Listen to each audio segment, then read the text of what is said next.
Hello and welcome to another edition of Tailgate Talk with Kalle Oaks, Randy Whitehouse. We're here at Oak Hill High School previewing the Class C games and a lot of key matchups, including Oak Hill High School coming up this weekend.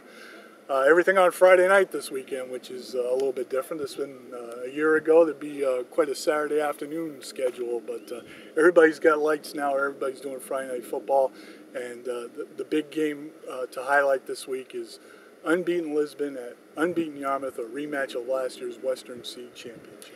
Yeah, and Yarmouth, if you go back to the 2009 season, has won 23 of its last 24 games. They're the defending Western Class C champions and state Class C champions. And 3 of those wins have been over Lisbon, and not many schools have been able to say that over the last 10 or 20 years, that they've won 3 in a row against Lisbon. One thing we know about Lisbon is they will show up. They are not awestruck by any of those numbers. They will focus on the task at hand. They will be well prepared for this game.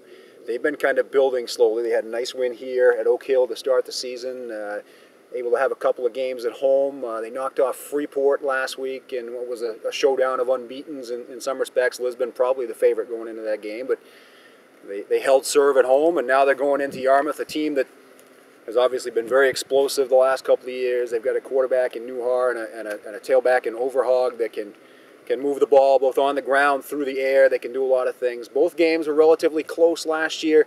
Lisbon had them at home until a late field goal put Yarmouth over the top, and in the playoffs, Lisbon was ahead at the half, I believe, before Yarmouth kind of got on a run in the third quarter and took over from there in the fourth. I would expect another close game. It'll come down to the usual turnovers, which Lisbon has been good at feasting on those over the years. But Yarmouth at home on the artificial turf, they have a certain comfort level, and it's going to be a tough test for the Greyhounds. Another Friday night matchup, what I'll call involving the middle class of Western C. These Oak Hill Raiders going up to Dixfield to face Dirigo. Yeah, I think you can make a case that this might be a bigger game than the other one we talked about in terms of playoff seeding and status and who's going to be home for the first round and who's going to make it, period. I mean, Oak Hill has gotten on track with a couple of wins here in a row over Poland and Telstar.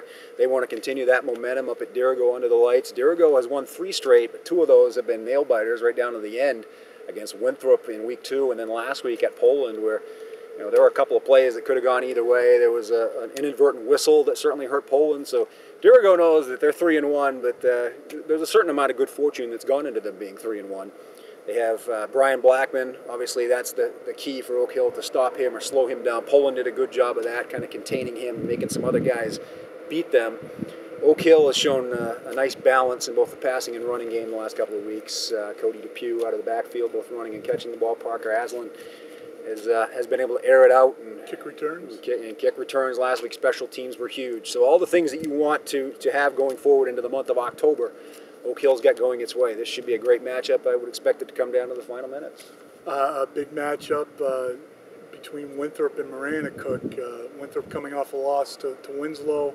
Maranacook early in the season looked like they were emerging as perhaps one of the favorites in Western C. They've kind of dropped back a little bit, but it's a nice kind of under-the-radar rivalry. Yeah, it is. I mean, 8 or 9 miles apart on the highway, Route 41, separating the 2 schools. And Maranacook seems to like playing at Ricky Gibson Field of Dreams on Friday night. They're very tough to beat at home the last couple of years. Very tough to beat on Friday night, period, the last couple of years.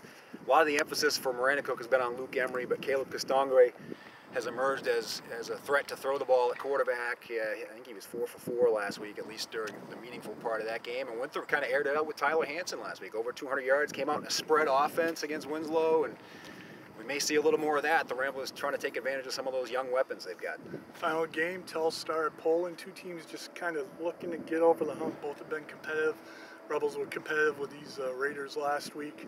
I think down by a point at halftime, and Poland nearly pulled one out against Dirigo, so that looks like a pretty close contest. Yeah, I think each of these teams has had good quarters and bad quarters. I think Poland has probably had more games where they've had chances to win and it slipped away at times. Or at least chances to drive the field, and then maybe turnovers have hurt them, or as we mentioned, the inadvertent whistles and things like that. Telstar has kind of put it together a quarter at a time. They're still adjusting to that 48 minutes of varsity football.